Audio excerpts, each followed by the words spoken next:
Minute ഇവിടെ ഒരു പ്രതിഷേധ പ്രകടനം നടത്താം. എന്തുകൊണ്ടെന്ന് പറഞ്ഞാല് ഈ സ്ഥാപനം നമ്മുടേതാണ്. ഇന്ന് നമ്മുടെ പണം, നമ്മുടെ നിക്ഷേപം സ്വരൂപിച്ചും കൊണ്ട് സംഘടിപ്പിച്ചതാണ് ഈ സ്ഥാപനം. ഈ സ്ഥാപനത്തിന്റെ എല്ലാ പട്ടിയും കഴുക്കോലും ഇവിടുത്തെ എല്ലാ സിറ്റിംഗ് ഫർണിച്ചറും വരെ നമുക്ക് അവകാശപ്പെട്ടതാണ്. മനസ്സിലായോ? അതുകൊണ്ട് എല്ലാവരും കൂടെ ഇതിൽ നമ്മുടെ പ്രതിഷേധ ധർണ നമ്മൾ ശക്തമാക്കുക.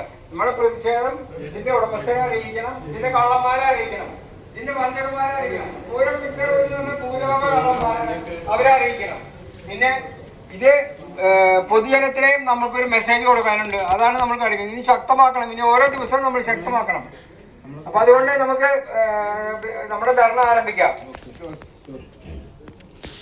ഡിയർ ഫ്രണ്ട്സ്, നമ്മൾ 4 കൊല്ലമായിട്ട് പൂരം പിൻസറവരെ നിക്ഷേപിച്ച പൈസയും മുതലും തിരിച്ചു കിട്ടാതെ പാവപ്പെട്ടവര് 13,000 പേഴ്സൺസ് 500 കുടുംബങ്ങള് കഷ്ടപ്പെടുകയാണ്. ഈ പൈസ ചോര നീരാക്കിയിട്ട് ഉണ്ടാക്കിയിട്ടുള്ള പൈസയാണ്. അതവനറിയില്ല. എന്തുകൊണ്ടാണ് ഈ പൈസ കിട്ടാതെ നമ്മളിവിടെ വന്ന് വലഞ്ഞു നടക്കുന്ന കാര്യം ഇതിന്റെ മുതലാളിക്ക് അറിയില്ല. എന്താ കാര്യം? ചോര ഉയർത്തുണ്ടാക്കിയ പൈസ ഒരു ബാങ്ക് എന്ന നിലയ്ക്ക് നമ്മൾ ഡെപ്പോസിറ്റ് ചെയ്തു.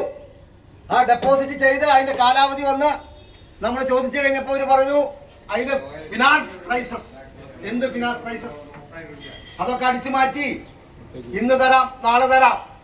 എത്ര പ്രാവശ്യം നമ്മൾ ഇതിന്റെ മുകളിലേക്ക് കയറിയിറങ്ങി. എന്റെ മുട്ട് 2 തേഞ്ഞു ഇത് കയറിറങ്ങിയിട്ട്.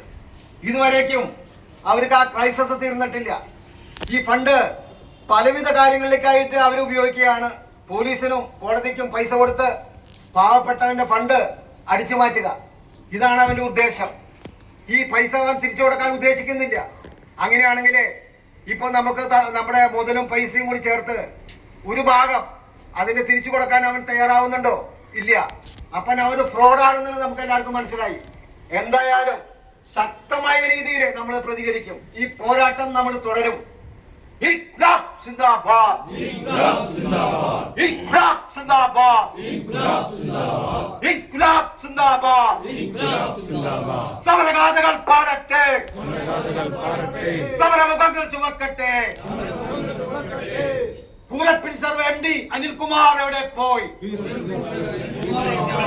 പൂരപ്പിൻ സർവേ MD അനിൽകുമാർ എവിടെ പോയി? സുനിൽകുമാർ എവിടെ പോയി? ഡെപ്പോസിറ്റേഴ്സിന്റെ പൈസ ഉടൻ തിരിച്ചു നൽകുക.